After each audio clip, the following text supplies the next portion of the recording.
welcome in to another episode of Chiefs Focus Live. We have a full show today. We're going to talk about a few things, go over the injury report, the fact that Ross is back, available on the roster, and hit up everybody's favorite segment, believe it or not, before we finish off with the scores. My name is Quentin Morse. We got Thiz running the show in the background. And now a man who begrudgingly calls himself my friend. It's the Professor, Caleb. How you doing today, buddy? I'm doing good, man. Are you doing all right? Oh, busy as always. You know, it's I've started to look into college prospects. Started to hit up some of the guys that I haven't watched a ton during the regular season, but now we're starting to get into some of the top prospects. Started with the defensive line, so we'll see. It's going to be a lot. Yeah, man. It's a crazy time. I know I've kind of focused a little bit more kind of on the transfer portal and some things, but there are some guys that will be coming out the next year or two that's gonna kind of turn some heads, and I think I see a future receiver for the Chiefs that might have some very great depth help and can actually catch a ball. So honestly, there are about 6 wide receivers that, and this isn't even like, I'm not even including like Marvin Harrison Jr. in this conversation because that's not going to happen. I think there really is legitimately like 6 wide receivers that if Kansas City were to get in the first or second round, I think I'd be very happy with. Oh yeah, it is a crazy deep wide receiver class, and I mean, we've been talking about that a lot. You know, anytime we talk about this, we're like, it's a deep wide receiver class. There's a lot of quarterbacks coming out, but the more you just start looking at some of the names, and you're just baffled that all of these guys seem to have just come out at the same time. If you're a mediocre wide receiver and you're like a junior, you probably should stay in for another year. Oh yeah, just to buffer yourself from all of this top talent that's going to be coming out, or transfer and go to a big time school. Yeah, and that's what I'm kind of seeing with some of these teams as well. All right, now let's talk some Chiefs. The reason why you guys are all here. I'm going to pull up the injury report here. I know that Kansas City continues to be relatively healthy. One of the big things that Kansas City should know about is Isaiah Pacheco. This is the one that's the most impactful for the Chiefs. He did not practice again, so he hasn't practiced in basically a week and a half. Donovan Smith, he didn't practice this week, but honestly, I think a lot of Chiefs fans are actually okay with that because Wanya Morris has played pretty well coming out. Yes. And Wanya Morris doesn't have the penalty problems that Donovan Smith has. So. Well, he's not being picked on, but yes, he does not have the penalty problems. And plus, Wanya Morris, cheaper, might as well. Yeah. Very good guy out of Tennessee and Oklahoma. Played next to Greek Humphries. I mean, we're building that kingdom wall, basically, at this point. We're just adding pieces each and every year. 100%. 2 other guys didn't practice for parts of this week. Both were due to illness. Mike Edwards and Leo Chenal missed Wednesday, and Mike Edwards missed today because of an illness. And the only other guy of significance that showed up with a injury report was Nick Bolton, but he was limited in practice. Positive news, Drew Tranquill, full participant yesterday and today. That's good. So he That's seems really good. Moving in the right direction. Jerick McKinnon, also a full participant in practice. So some of these guys that have been either have been nursing an injury for a while or are looking to come off of an injury, some of them are moving in the correct direction and are getting the help that they need. Yeah, that's what we need right now. I mean, we're about to hit a stretch where we're going to have to win these next few games in order to at least get a good footing in the playoffs. I mean, we're probably looking at where it's now. Mahomes going to play his first ever road playoff game. And I know it's kind of crazy, man, but first red playoff game ever. So, I mean, you're going to need everyone back, your defense, and you need to make sure the offense is great to go. So, this is an opportunity to maybe try some things. As I said the other day, go to page maybe 85 on this playbook instead of page 3. I'm just saying I can get the book for you guys, but instead of page 3, let's go to 85. Let's expand some things. So, yeah, I know the Isaiah Pacheco one. What's up, Joseph? The Isaiah Pacheco one is definitely the one that's going to hurt you the most. You're going to have to look towards Clyde and Jerick McKinnon again. And I know that the total number of rushing yards isn't going to blow anybody away. But I think when the Chiefs ran the ball, they ran the ball effectively, and it's only going to get more difficult moving into the Patriots defense. The Patriots defense has decided to figure out how the hell to play football again. They're legit easily. The offense trash, but they're legit. The offense is trash, but that defense is a Bill Belichick coach defense. And over the last couple of weeks, they allowed less than 10 points in 3 games. Now they lost all 3 of them, which was the first time since like 1937 that a team had given up 10 or less points and had lost. So this is a very, very good defense. Fortunately, Kansas City is going to have, hopefully a good chance to actually score some points. But maybe, I don't think so, but maybe Ross can be a part of that crew. What are your thoughts just generally on Ross being back in the building and able to be active on Sunday? I think that's going to be extremely helpful. I mean, we need someone that can go out and do things. And because of what we've seen in the past, I believe he could take a step up and be that receiver the Chiefs need. I mean, it's been a struggle with our receivers lining off all sides, which I didn't know was a penalty until a week ago, basically. Guys not catching the balls, guys you draft in the second round thinking it would be great, and they completely been flops. Guys you picking below $11 million a year, they've been struggling. I think Ross has the opportunity to help open up this playbook even more. He's a big play guy. I think it's going to be helpful. I think it's going to be extremely good moving forward with that. I mean, you're sort of forcing my hand to be the Debbie Downer. I mean, you can. It's not going to hurt my feelings. Look, I don't think that there is a real reason to be excited about Ross coming back to the roster. And I have I have real reasons. This is not just me being humbug. Shoot. The first thing is that I think one of the problems with the fans have had with Kansas City is that when there's been a guy that has, continued to mess up and we haven't had that time where it's like we're taking snaps away from him, right? A big argument or a big example of that would be Sky Moore, right? A lot of fans are arguing that we should take snaps away from Sky Moore and we should give him to somebody else because he's proven that he's not reliable, blah, blah, blah, blah, blah. If you bring Ross back onto the roster and you're just going to be taking snaps away from more than likely your top guys, right? Like Rashee Rice is probably going to lose snap opportunities. Or what's going to happen is you're going to take the snap opportunities away from a guy like Richie James, who Kansas City doesn't know what they have in yet. But because he is coming, he's towards the bottom of the depth chart, you're going to take snaps away from him. So I'm just worried that if they do it, I think you're just going to continue to ruin your snap percentages as to who you're going to try and get the ball to. And I don't think that that's going to be good for the team. I think at this point in the year, you need to quote unquote trim the fat, right? You need to get rid of whatever you feel is the excess, the guys that aren't contributing, that you feel like aren't giving you the best possible choice to win, best possible opportunity to win. Those are the guys you need to cut out. And I think if you're just throwing Ross back into this situation, it's week 14. You need to start deciding who your guys are, and then just bringing Ross back into the system, I think throws all of that into array. Okay. I think, though, when you look at it, too, we're at the point where we just doing a rotation basis. We know who's working, we know who's not. Why not throw Ross in there for more than 3 plays to see what he can do? I think he can help. I think his upside is great and can help the Chiefs move the ball. Now, has he gotten any chances? No. But I do believe he could help moving forward in certain areas. He should, honestly, in my opinion, take guys like Sky Moore's spot and then maybe switch him in MVS from time to time. I mean, that guy is a ball hawk and can do a lot of great things. I just feel like we shouldn't give on him just yet. There's other guys I'm like, not really right now. But I feel like he should at least have the opportunity in these next couple games just kind of see. Yeah, I understand we want to trim the fat, but there's just some potential that I feel like that just needs to be unlocked first before we go that route. Here's the other thing that I would say about that, too, is I don't know if you're going to try and bring a guy back in who's been gone for, over a month at this point. If you're going to try and bring a guy back in to get him acclimated back into the offense, are we sure this is the defense you want to do it in?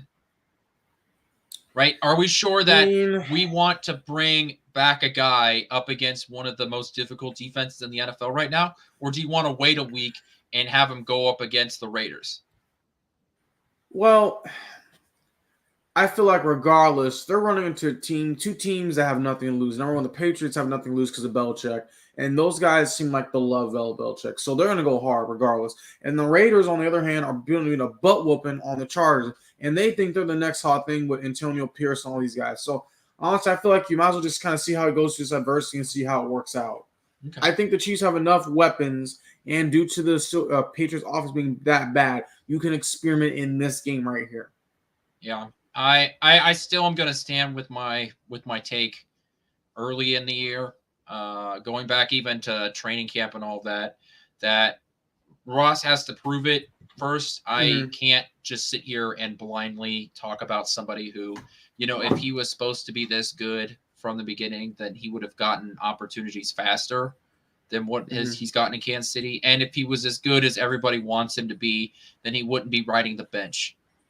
Yeah. When the season I also feel like his opportunities were limited because they let Sky Moore go over, which I understand rightfully so, but I feel like there was a distinction really quick to see what Justin Ross is doing compared to Sky Moore, which I believe will be too and far between. And plus, you have guys like Noah Gray and Watson who should get some more snaps as well. So I think this is a time where you need to start mixing up and doing things. I mean, I think the next 4 or 5 games the Chiefs are playing, they're basically playing backup quarterbacks. This is a time where I think you can experiment and see what can work and what's not going to work. But also, Jake Browning is the most difficult quarterback you're going to face heading into, and that's only because he's come out of nowhere and have been successful. So, is it interesting that he's back? Yes. Does it add depth if an injury happens? Yes.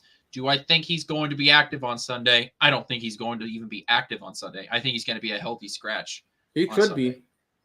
I just say, why not? Their defense is terrible. I mean, their offense is not great. You have a chance to gamble a little bit. Yeah. What would make you feel good about the Chiefs leaving Foxborough? You said, hey, this is like the floor of leaving Foxborough. I want this, and I would feel pretty good about that. What is that scenario for you? Well, floor level, I want them to have a good win where they're winning by 10 points or more. The offense is scoring consistently, doing pretty good for the most part, moving the ball, able to get in the end zone. And the defenses, specifically the defense lines, doing what they've always been doing for most of the season, getting to the quarterback and creating turnovers. That's what we need to see more of. Chris Jones has done his thing, but we need some of these other guys to step up. Now, in this last game, they did pretty good. But I like to see that consistently happen. Now, high level, like ceiling, shoot, I want to blow out. Let me be honest with you. This is a time where the Chiefs need to go scorch earth and get some good momentum flowing back in the building. Let's get these good vibes back. That's what the Chiefs need at this point.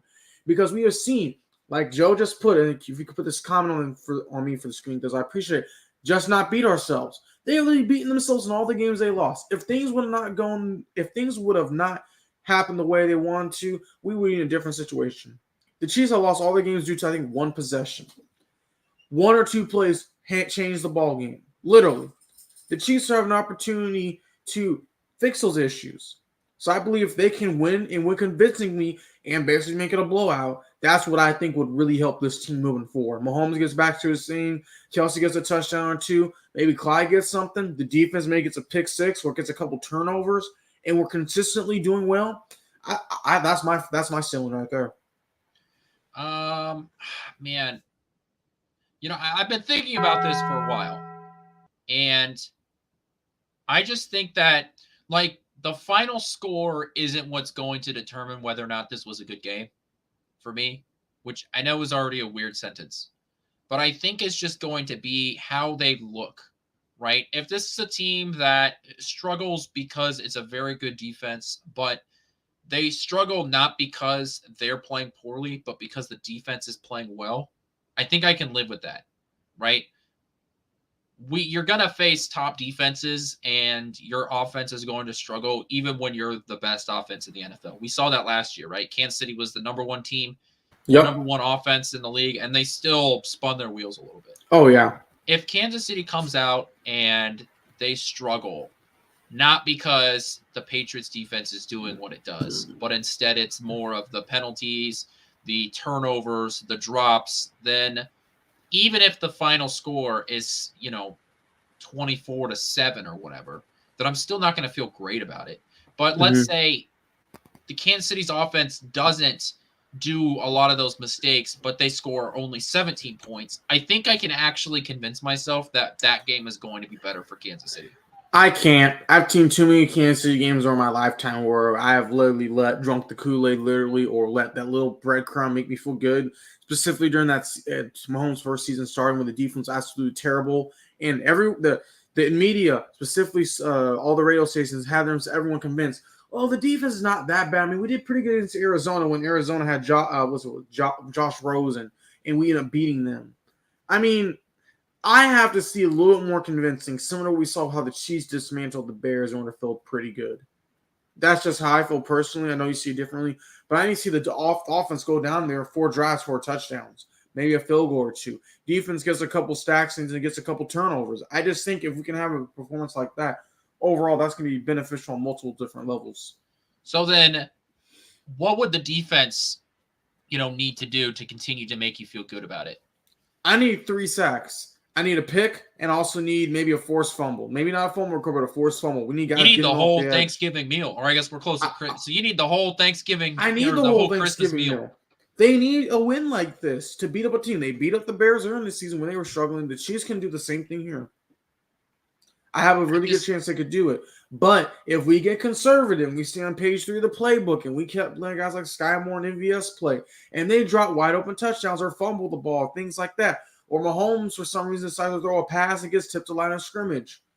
We're in a different ball game because this could be the game also where the Patriots get live. And that's going to suck. I mean, because I've seen a lot of Chiefs game where teams they're going to play against have not done much. The next thing you know, ooh, this team has just done phenomenal today. I've seen both sides of the coin. Yeah. I just think that the Patriots offense is just so bad. I know they just put 30 points up on the scoreboard against Pittsburgh, right? But I just think that they are just so bad that I don't know if the defense can really do anything in this game. That's going to make me be like, yeah, that's a good defense. Like the bar is so low. Realistically, honestly, this might be the worst offense in the NFL. And I know that the Panthers have, their worst team. Mm-hmm. But at least they have a young quarterback. A young quarterback I don't believe in, but they have a young quarterback who has potential upside. Mac Jones and Bailey Zappi don't. We know who they are. Yeah. And then you've got, on the skill position side, Adam Thielen has shown that he's a valuable piece in the NFL, right?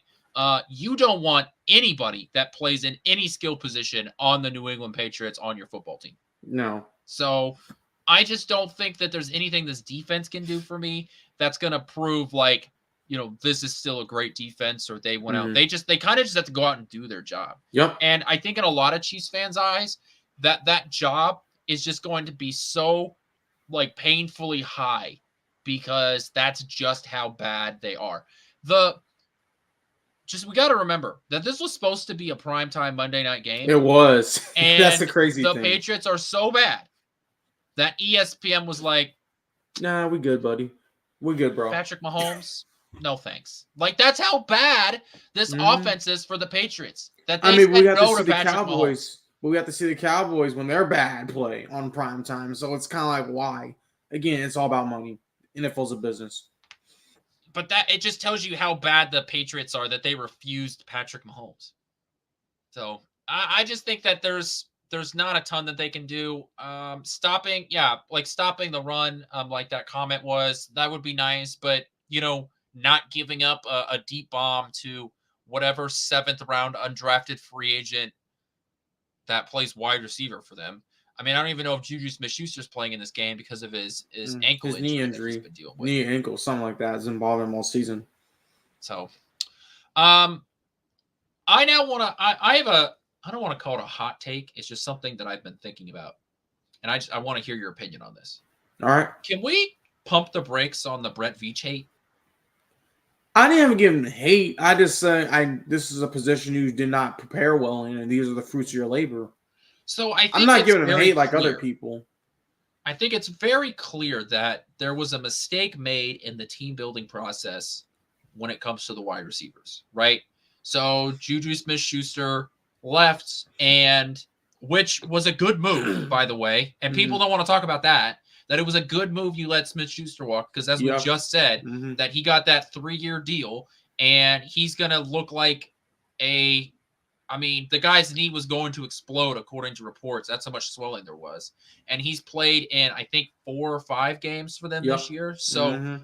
Juju Smith-Schuster has been a non-factor, and he would have been that here too. So that's a good move, letting him walk. And then if you look at the game against the Bills, Kansas City, their second, third, and fourth round picks Mhm. all not only played, but all had significant snaps. So we all know what Rashee Rice did. We don't need to talk about what he's done all year. Wanya Mhm. Morris, a third-round pick, has Yep. come in and bidding a starter quality left tackle. The left tackle is one of the top premium positions in the NFL, and you found a guy in the third round. Awesome.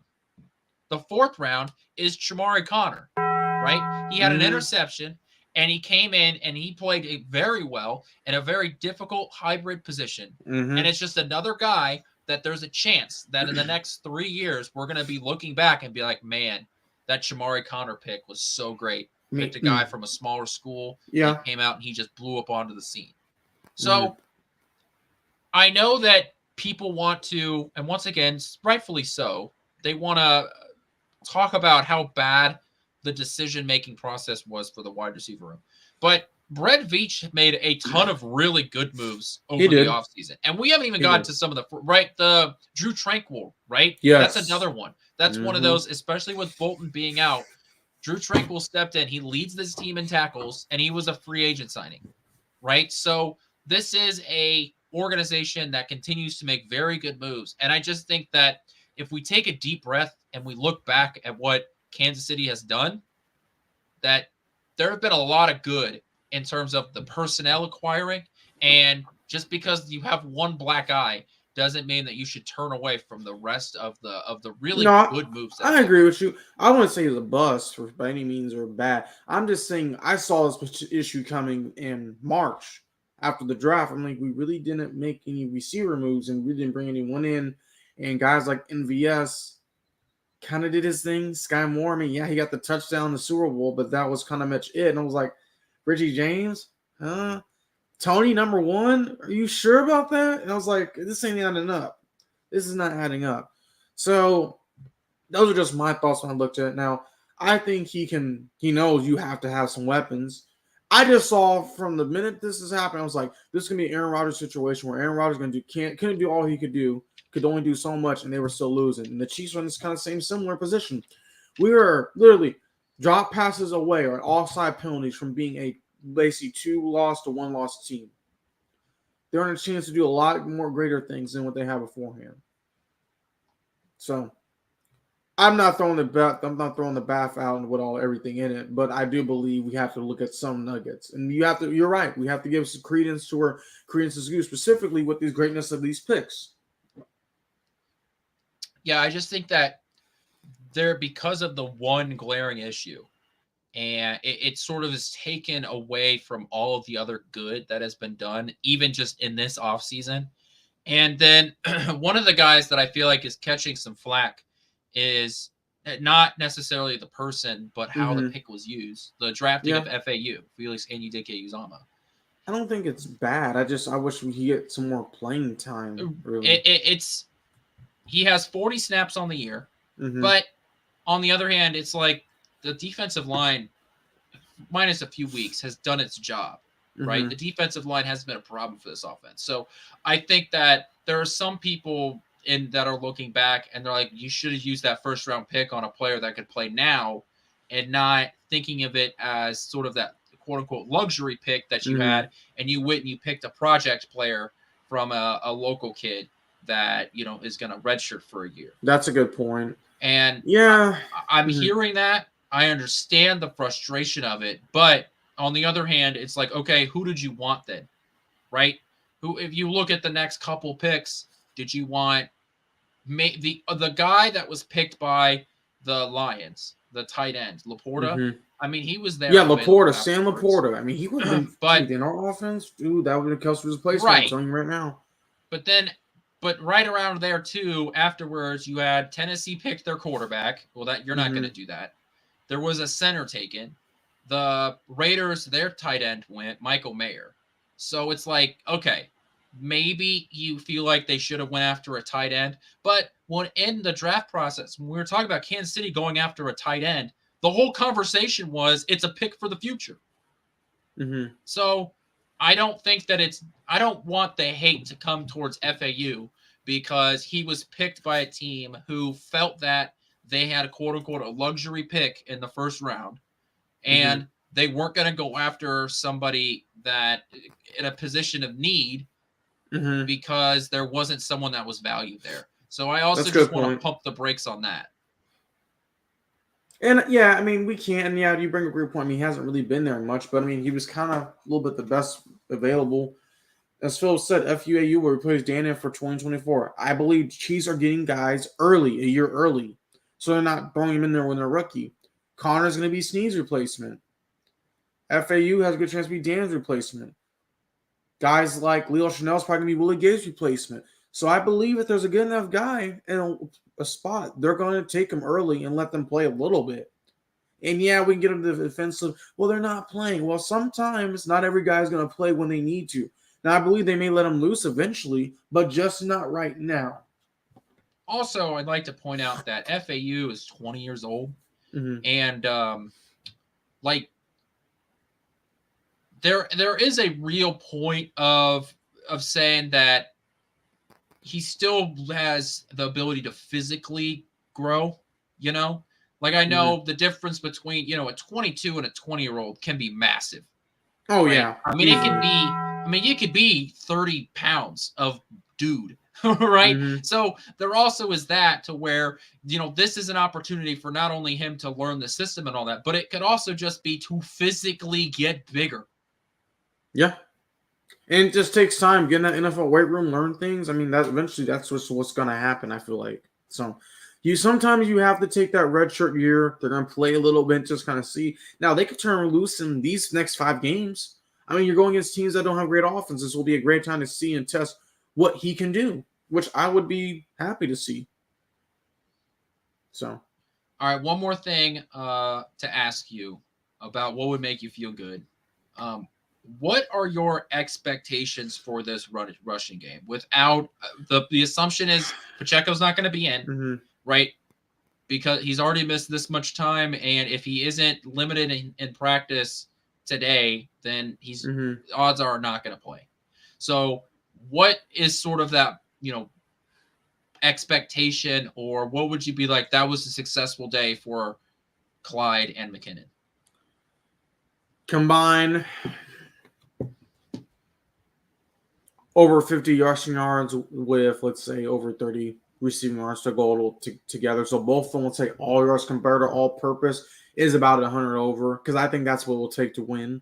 You need to get them involved specifically in the passing game, screenplay, things like that. This is the opportunity where you let Clyde be like, oh, wait, we have that offensive line. When we tried in the COVID year, when he could not catch a screen pass or nothing because our offensive line was trash, this is where you do it. So I think we have to utilize them specifically. But if we can get both those guys combined over 100 all-purpose yards, I think that's a good telling sign. Another area added for our defense moving forward. Do you think that they can?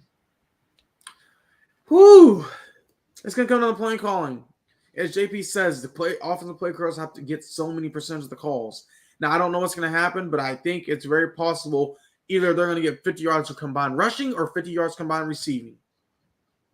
Okay, well, let's just say for simplistic sake, let's say that there is, I don't know, 18 rushing plays given to the running backs. Do you think that divided those out however you see fit, that a combination of Clyde and McKinnon can break 60 to 70 yards on the ground with 18-ish attempts? I'm gonna be honest with you. I think it may be under 55. Just how rough. That's why I'm hoping in the receiving game they can pick it up.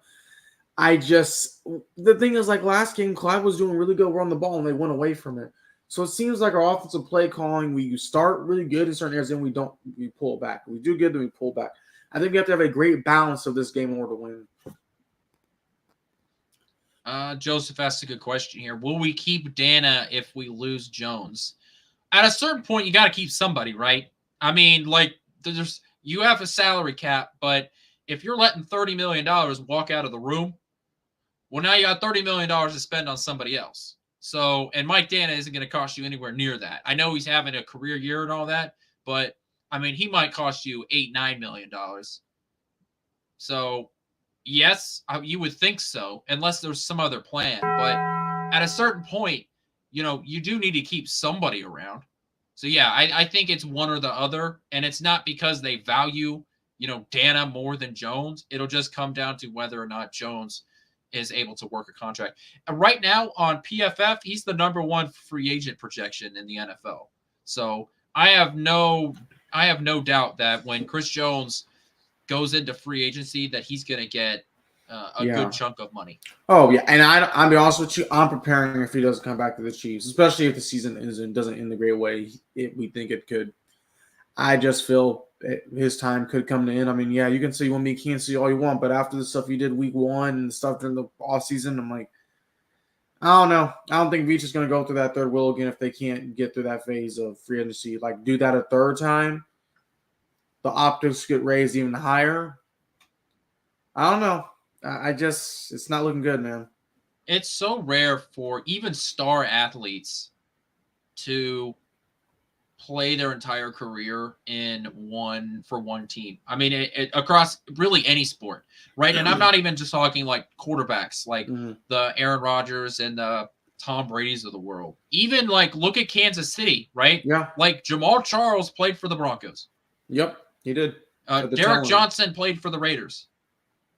So there are the best of the best want to keep playing, and sometimes the hometown team doesn't want to give out that last contract, and bad teams will look at good players on good teams and just try and get them in the city. This would irritate me, though, because these two teams I'm about to mention that Chris Jones could possibly go to would infuriate me. The 49ers, the Eagles, they have really put all chips forward every single year and continue to bring in players while the Chiefs sit by and be conservative. The 49ers would be a team to sign Chris Jones. I'm just telling you that right now. They haven't got the cap space for that. They would figure something out. They've been able to sign some dogs over there. They would be able to figure it out, I believe. Eagles, maybe not, but I can see the 49ers doing that. And if they do, I'm going to be very irritated. I don't think that they have done moves year after year after year while the Chiefs have been That's true. And the Eagles have done moves, but look, it hasn't made that defensive backfield any better. No, it hasn't. I'm talking. Well, yeah, you're right. It hasn't. But I'm just saying they're noticing like they're at least improving while the Chiefs are kind of staying still, kind of going through the issues of the motions day by day by day. I'll say this. It's sometimes I feel like NFL fans and baseball fans have like a moment of clarity where they want their team to do something just to do something, Like a lot of Royals fans right now are like, can you just do something to do something? Right? Yeah. And while I understand the point of like, you're just tired of the wheels spinning. And so you just want to see something happen, you're like sitting there with a stick, just like poking just to see what's going to happen. But in the long term, that's not how you build a successful franchise. Right. So Kansas City shouldn't just go out there and, make a trade at the deadline or sign a guy just to do something. You need to make sure that you're making the right decisions, especially when it comes to signing guys to, I don't know, like $30 million a year. So, I just want to pump the brakes on some of these conversations because I just don't know if they're completely fair when it comes to money that is spent on the offseason or not. I'm just preparing myself for the worst because I've seen a lot happen in Kansas City. So nothing would surprise me. Now, with that being said, I do agree with Philip in the sense that I do think letting Chris Jones walk is a huge risk for this team because he has been such an impactful part of this defense. And why I think that letting a guy like Snead walk, you could be fine with, because you have a proven track record of developing corners and getting hybrid-esque kind of guys in the building. Whereas in terms of defensive linemen, that you are losing such an impactful piece that I know you're not going to be able to replace with one dude. That's a good point. I just, again, this maybe could be a sign and trade, but ultimately the Chiefs are going to have to find another Chris Jones-like player caliber that can help, because it is a risk they may have to take, but it's either going to help or it's going to hurt, or maybe, yeah. I think Chris Jones can still be dominant, but is it worth the headache every time a contract comes out? Oh, I want to sit out. I want to do this whole Twitter and blah, blah, blah about how I want to be in Kansas City, but then I don't. I want to like tweets and I want to be encrypted. Like, I'm not being a Chris Jones tweet interpreter this year, Quentin. I'm not doing that. Some people I don't know if we can go like, through another offseason like that. No, and that's what I honestly think the Chiefs are tired. Especially if you sit in the booth while your team's playing when they could have used you on opening night. I think that has some sour taste in some people's mouths still. Yeah. So, I don't know. Those are just my thoughts. Yeah. I think that's true. Let's move on to the hottest segment on the show, believe it or not. Let's do it. Okay. My first one that I have, I think it would just be a good redemption story, so that's why I put this one in here. Okay. Did the Chiefs do a lateral pass? Yes. Yeah. They will. I think that there is some truth to just sort of the like stick it to the man mentality, you know, that like you could see what, and I don't even care who it is, whether it's Travis Kelce throwing it to somebody or another skill position player doing it. I truly could just see the, it's us against the world. Let's just stick it to the rest of the world. Let's put this highlight on the film and show that we can do this and we can score on it.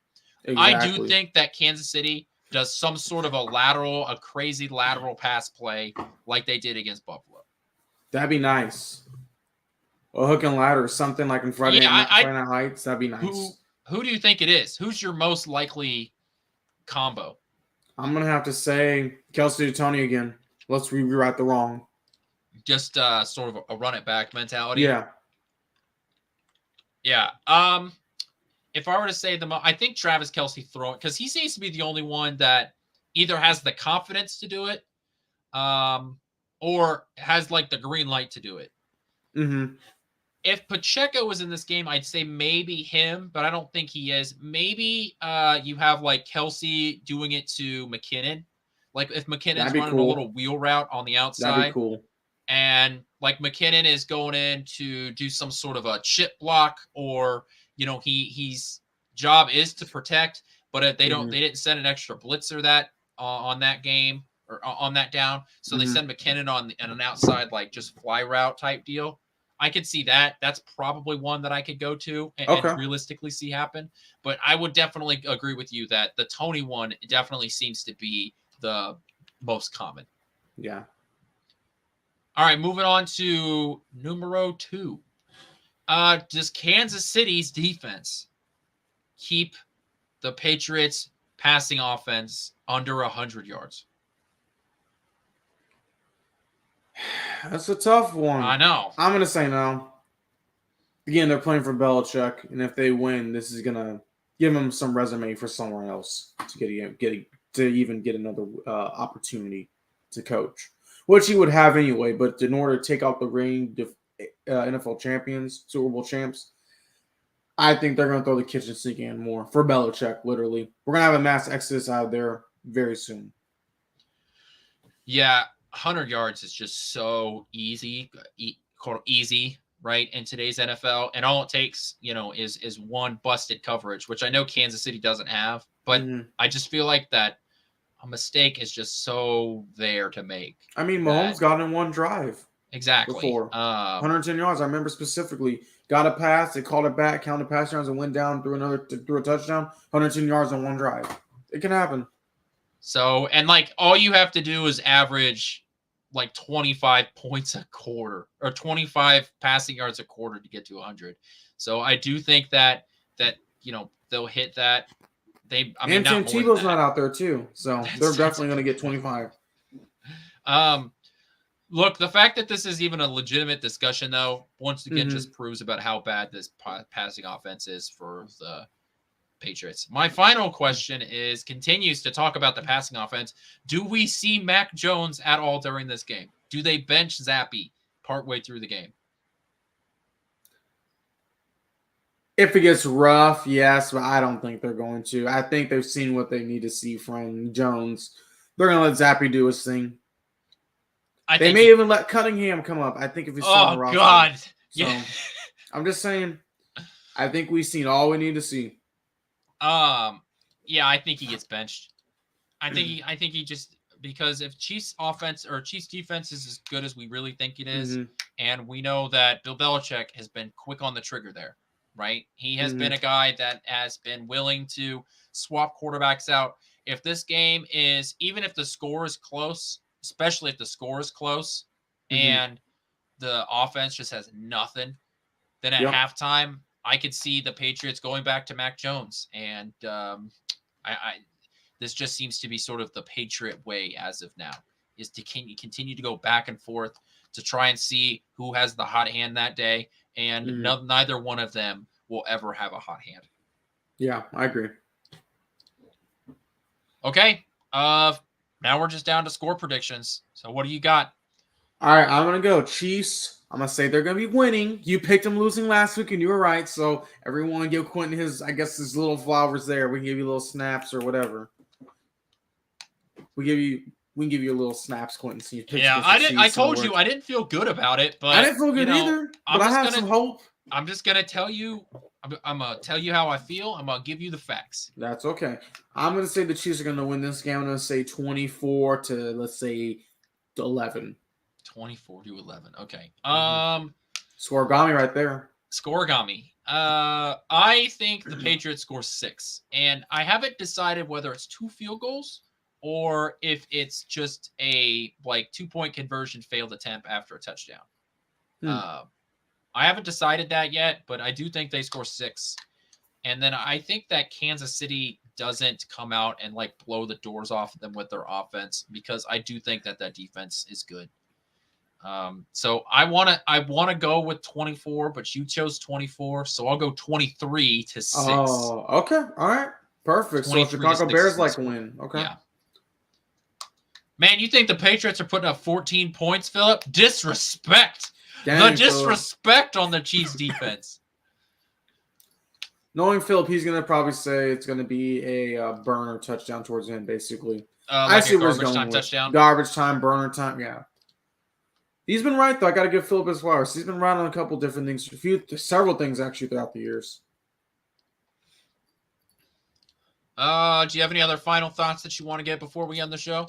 No, I just think this will be a good game, an opportunity for the Chiefs to let guys play, the ones who need to play, and see what's going to happen moving forward. I think this is a really big game. If we lose this game, you're like, okay, we have some problems. And if we win this game and do it convincingly, okay, we have some good things going. We got to continue to keep this going for the most part.